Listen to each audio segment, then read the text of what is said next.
Hi guys, welcome back to my XPS guide. Now I'm gonna review King Edgar.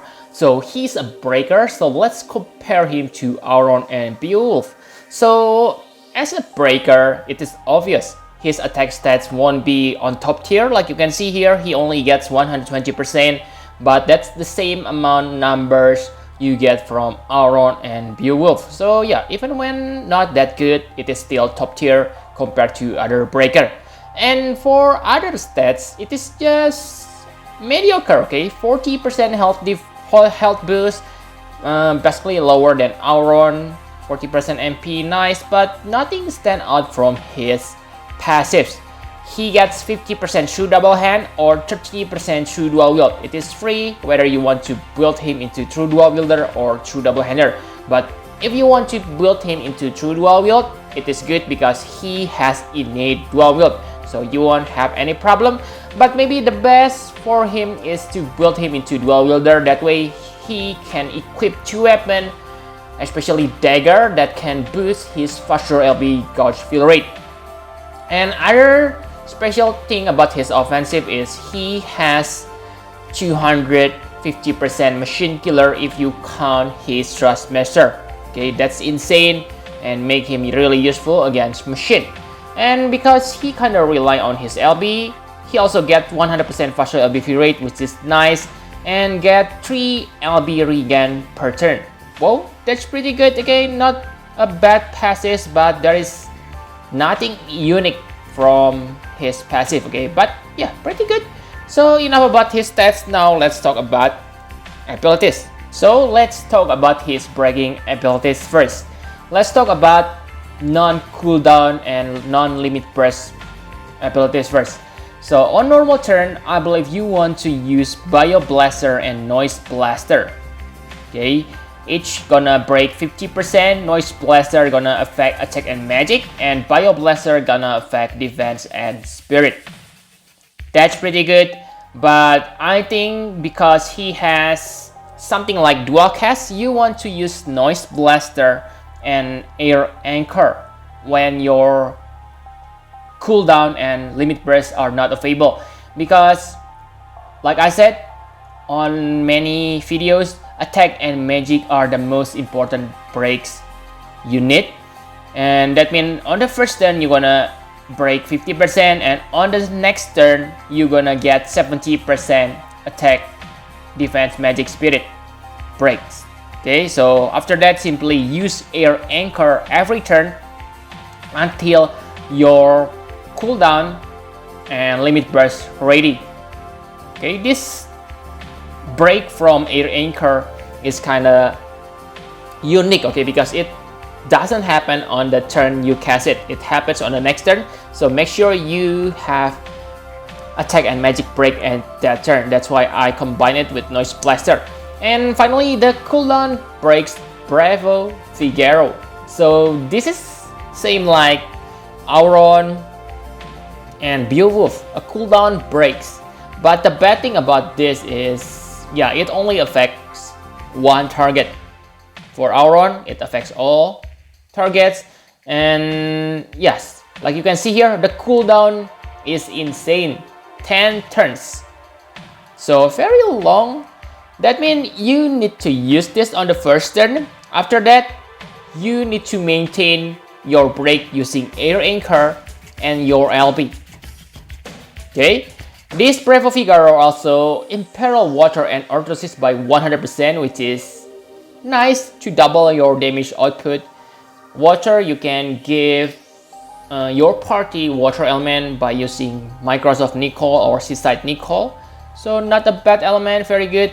And the 300% faster LB fill rate is really useful to make sure he able to use his LB. Okay, because yeah, like I said, you need to rely on his LB after using this Bravo Figaro.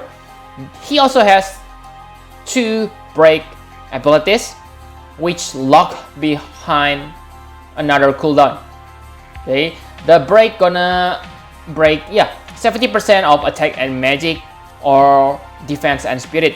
But I think instead of using this, it's better to keep using Air Anchor, because Air Anchor also deal damage and generate LB crystals. For other cooldown abilities, the first is Royal Shock. This is also very good.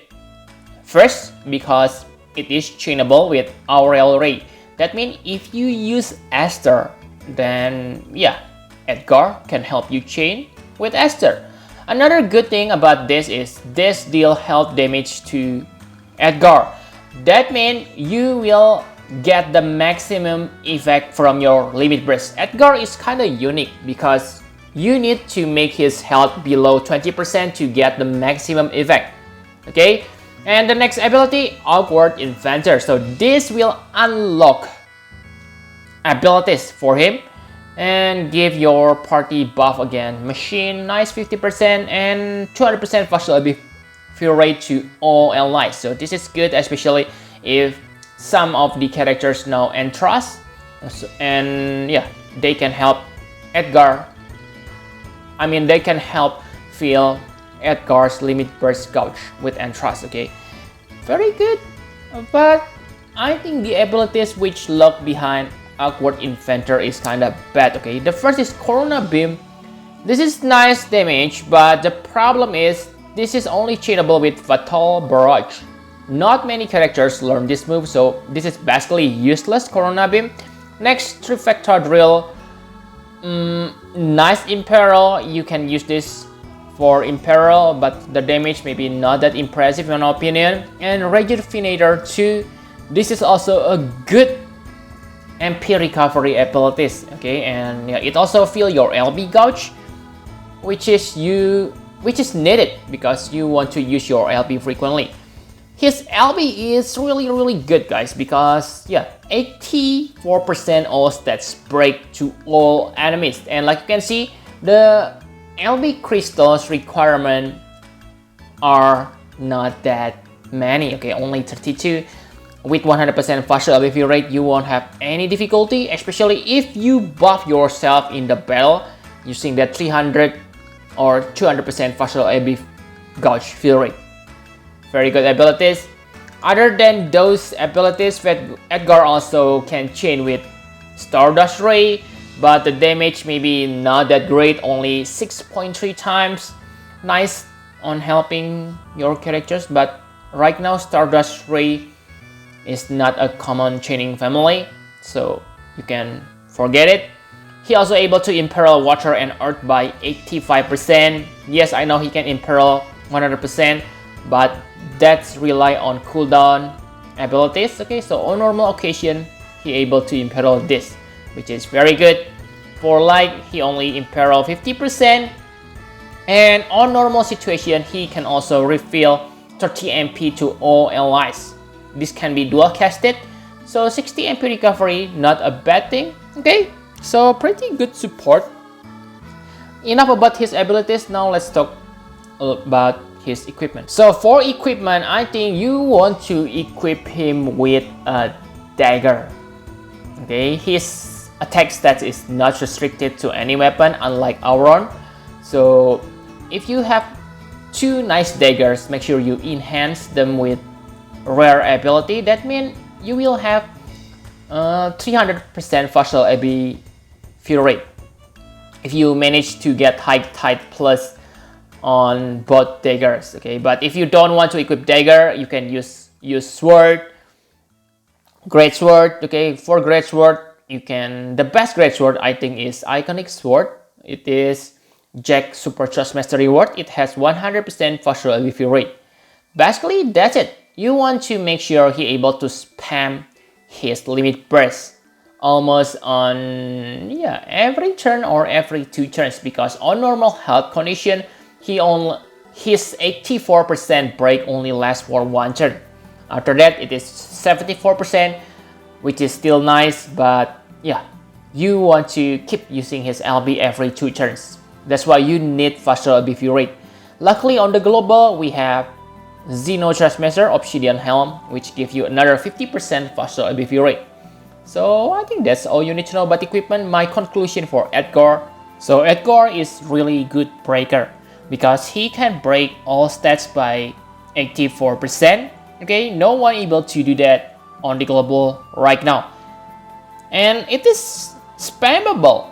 Okay, you only need 32 LB crystals, and with innate 100% facial BV rate combined with a dagger, you can spam that every 2 turns. He also able to use water and earth in peril, which will double your damage output. And don't forget, if you use Esther, Edgar is probably the best breaker because he able to chain with Aurel Ray. Okay, so he can help Esther's limit burst. His Trust Mastery word is really nice attack ability. Okay, it is 40% attack, not big numbers, but it is not restricted to any weapon, and you get 20% MP and 50% machine killer. So good to kill that Omega. For Super Trust Mastery word, whoa, this is really good because most physical attackers have like weakness against confuse, so you need to make sure they have ailment assist. But if you equip them with ribbon, that means you're gonna lose one accessory slot without attack boost. So this Super Trust Mastery word is for that. Okay, you get 55 attack, really insane. Okay, nice. And one thing I don't like about Edgar is his opening break only affects single target. For Auron, whoa, it affects all enemies, but for Edgar, it's bad. But maybe that's not that big problem because most trials only consist one enemy. Okay, but for Shiva, Dark Ifrit, then you are out of luck. Especially, I believe in the upcoming trial we're gonna get Octopus Teacher. Octopus Teacher has 2 enemies, okay? Orthros and Typhoon. So Edgar maybe not the best breaker for that battle. Okay, even with that weakness, I still give Edgar 10 out of 10. Of course, 84% are insane, guys. Use that, and maybe you don't even need a tanker for your party. Maybe, okay? And yeah, but I still really love Auron, okay? In my opinion, Auron is still the best, especially because right now the strongest attacker is Zeno.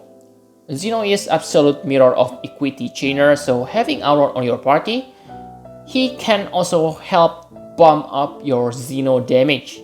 Okay, especially Auron also has triple cast. Okay, and Auron's limit burst also need lower LB crystals. 28 if I'm not mistaken. Okay, I forgot. But compared to Beowulf also same like Auron. He able to chain with absolute mirror of equity, able to chain with tornado, and maybe the most important thing is Octa Slash. That means if you use Zargabat, then whoa, Beowulf is really nice. But the weakness are same like Auron. Their break only reach 74%. 74% are not bad, okay? It is still very good, but again, Edgar 84% simply much better. Okay, so yeah, Edgar 10, Auron is still 10 minus maybe? No, still 10. For Beowulf, I can only give him 9.7 because yeah, his limit burst only affects single target, so that's not a good thing, okay? For Edgar, even when his opening break only affects single target, you can use his Bio Blaster and wait until his LB ready. After that, AoE breaks, same like Auron. Okay, so yep, I think that's all you need to know about Edgar. Thank you very much for watching. Please hit the like button and subscribe to my channel for more Final Fantasy Private vs Guide. Bye bye guys!